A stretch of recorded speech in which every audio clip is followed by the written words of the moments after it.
Hi ma'am, good morning. My name is Rolly Songko Galitzanyo. I'm going to discuss the relative resource of efficiency.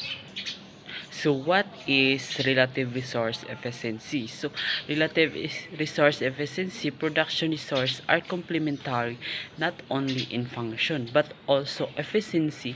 A better machine also enable operation to work faster the other way around. So ibig sabihin, kapag mayroong isang mas mahusay na machine sa isang production line, ang operation nito ay maaring magtrabaho ng mas mabilis at mas maayos. Resources do not become more internally efficient at the same time, but every improvement contribute to the overall productivity picture. So, ibig sabihin, ang bawat pagpabuti sa anumang bahagi ng proseso ng production ay maaring magkaroon ng positibong epekto sa buong sistema. Kahit na ang pagpabuti ay hindi pantay-pantay sa lahat ng resources. So the next is the basic ways to improve resource efficiency. So the one is how much a plant overall efficiency can improve to increase output depends on the amount of wasted resource and time that could be used affect productivity. One way to improve plant overall resource is to change the nature resource through innovation. So,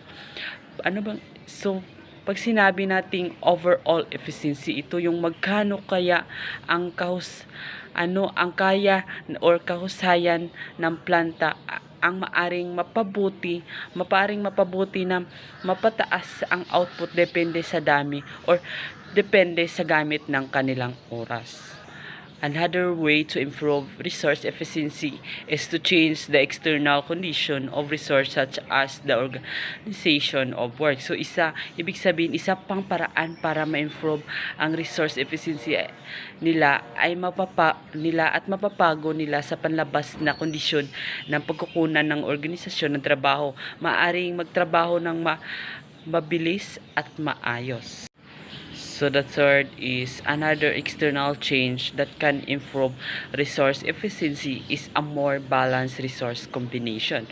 So ibig sabihin, ito yung paraan para mapabuti ang kahusayan sa paggamit ng resource ay dapat i-balance ang paggamit para yung mga produkto or yung mga technology nyo is dapat mapaliit yung paggamit ng iyong technology. Another way to improve plant overall resource efficiency is by using resource saving technology. Pag sinabi natin saving technology, ito yung pagtitipid or paggamit or pagtitipid sa paggamit ng mga technology.